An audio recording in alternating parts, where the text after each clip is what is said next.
나에게 유리한 채무자구제 제도를 고르는 방법. 채무종류 편입니다. 채무종류에 따라 알맞는 채무자구제 제도를 선택하는 편이 유리할 수 있습니다. 이 영상에서는 공적 채무조정의 개인회생과 개인파산, 그리고 사적 채무조정의 워크아웃류, 세 분류로 나누어 살펴보겠습니다. 첫 번째는 개인회생입니다. 개인회생의 대상 채무는 신용카드 대금 채무, 대출금 채무, 보증 채무, 물품 대금 채무 등의 대부분의 채무가 포함되며 사채도 포함됩니다. 세금은 포함이 되나요? 세금은 원천 징수 및 특별 징수되는 세금은 제외됩니다. 국세, 지방세, 관세, 가산금, 건강보험료, 산업재해보상보험료, 국민연금보험료 등은 포함되며 우선권 있는 채권으로 분류합니다. 여기서 우선권 있는 채권이란 개인회생 변제 계획 안에서 일반 개인 채권보다 우선권이 있다는 것으로 우선권이 있는 채권을 완제 후 일반 채권을 변제 개시하게 됩니다.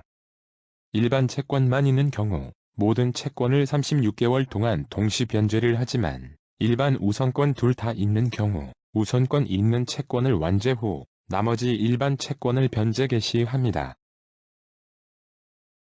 벌금이나 추징금도 포함할 수 있나요? 벌금이나 추징금은 후순위 채권으로 분류되며 대부분의 경우 후순위 채권은 변제 계획에 들어가지 않으므로 포함 안 된다고 봐도 무관합니다. 일반적으로 포함되지 않는 채무들은 벌금, 과료, 추징금, 형사소송비용, 이혼 청구권, 파양 청구권, 양육비, 원천 징수 및 특별 징수 되는 세금, 채무자의 근로자의 임금, 퇴직금 및 재해보상금 등이 있습니다. 두 번째는 개인 파산입니다. 개인 파산도 개인회생과 같이 신용카드 채무, 대출금 채무, 보증 채무, 물품 대금 채무 등은 물론이며 사채도 포함이 됩니다. 그렇다면 개인회생과 채무 대상이 동일한가요? 거의 비슷하지만 개인 파산이 조금 범위가 작다고 볼 수 있습니다. 개인 파산에서는 모든 파산 채권이 면책되는 것이 아니며 다음 항목은 비면책 채권으로 대상 채무에 포함이 안 된다고 간주하면 됩니다. 비면책 채권에는 조세, 벌금, 과료, 형사소송비용, 추징금 및 과태료, 채무자가 고의 또는 중대 과실로 가한 불법 행위에 기한 손해배상, 채무자의 근로자의 임금, 퇴직금, 재해보상금, 임치금 및 신원보증금, 악의로 채권자 목록에 기재하지 아니한 청구권, 양육비 또는 부양료, 학자금 대출 원리금 등이 있습니다. 세 번째는 워크아웃류입니다. 신용회복위원회에서 지원하는 개인 워크아웃, 프리워크아웃, 연체전 채무조정은 모두 대상 채무가 동일합니다. 대상 채무로는 신용회복지원협약을 체결한 금융회사의 채무로 사채를 제외한 대부분의 금융권이 포함됩니다. 제 채무가 유동화 전문 회사로 매각되었다고 하는데 이것도 포함이 되나요? 네, 대부분의 유동화 전문 회사도 협약에 가입되어 있습니다. 유동화 전문 회사는 금융기관에서 발생한 부실 채권을 매각하기 위해 일시적 설립된 특수 목적 회사입니다. 협약에 가입한 금융회사를 확인하는 방법을 알려드리겠습니다. 신용회복위원회 홈페이지에 접속하여 채무조정 탭에서 협약가입 금융회사 항목을 클릭합니다. 그리고 협약가입 금융회사 조회창에 금융회사명을 검색하여 확인할 수 있습니다. 다음으로는 세금이 있을 경우의 예시를 보겠습니다. 총 채무 6천만 원 중 세금이 1,000만 원이고 나머지는 금융권 채무입니다. 저는 어떤 제도를 이용하는 게 좋을까요? 일단 세금의 경우 워크아웃의 대상 채무가 아니기에 개인회생을 이용하시는 것이 좋습니다. 그러나 여러 변수에 의해 오히려 불리할 경우가 있으므로 구체적으로 살펴보도록 하겠습니다.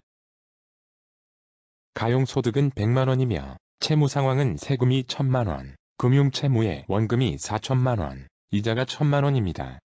원금 4천만 원 중 상각 채권과 비상각 채권이 2천만 원씩인 상황을 가정하겠습니다. 개인회생의 경우 세금은 우선 채권으로 분류되어 10개월 동안 우선 완제가 됩니다. 그 후 26개월 동안 금융채무에서 2,600만 원을 변제하게 됩니다. 그리하여 총 변제액은 3,600만 원이 됩니다. 개인 워크아웃에서는 세금은 비대상 채무로 워크아웃 이외로 변제해야 합니다.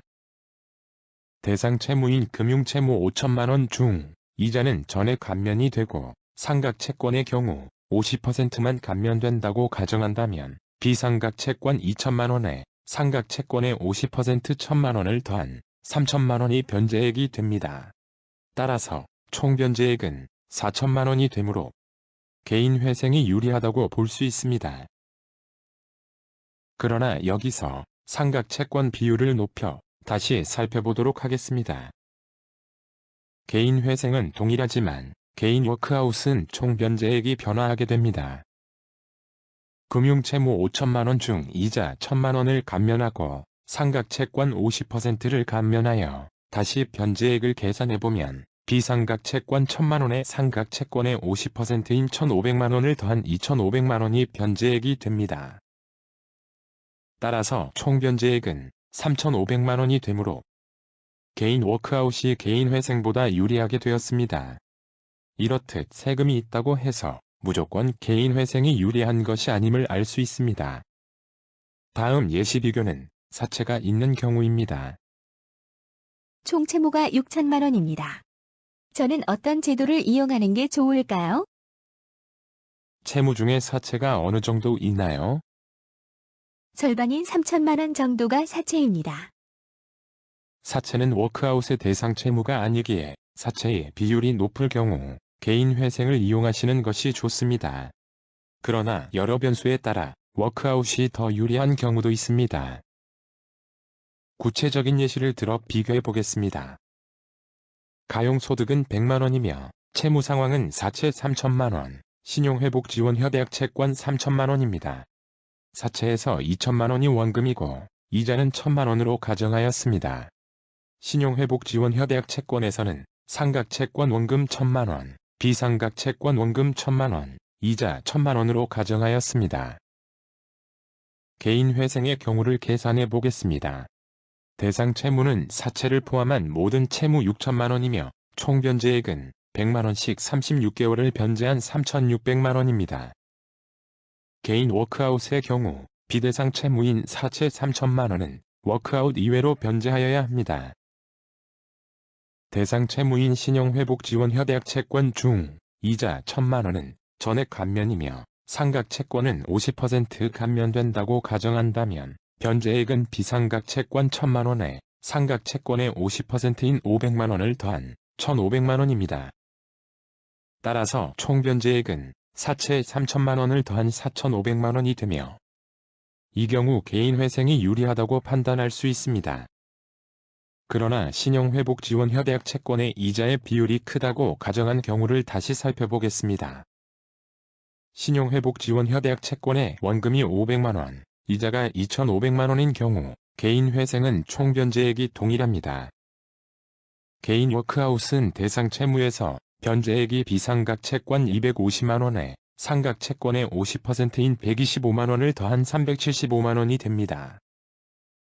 그러므로 총 변제액은 사채 3천만 원을 더한 3,375만 원이 되므로 오히려 개인 워크아웃이 더 유리하게 되었습니다. 일반적으로 사채나 세금이 있는 경우 대상 채무로 포함될 수 있는 개인 회생이 유리한 것이 맞습니다. 그러나 사례 예시에서 보듯이 구체적인 채무 상황에 따라 그 유불리가 바뀔 수 있다는 것을 알 수 있습니다. 따라서 상세하게 계산해보아야 유리한 채무자 구제 제도를 고를 수 있습니다.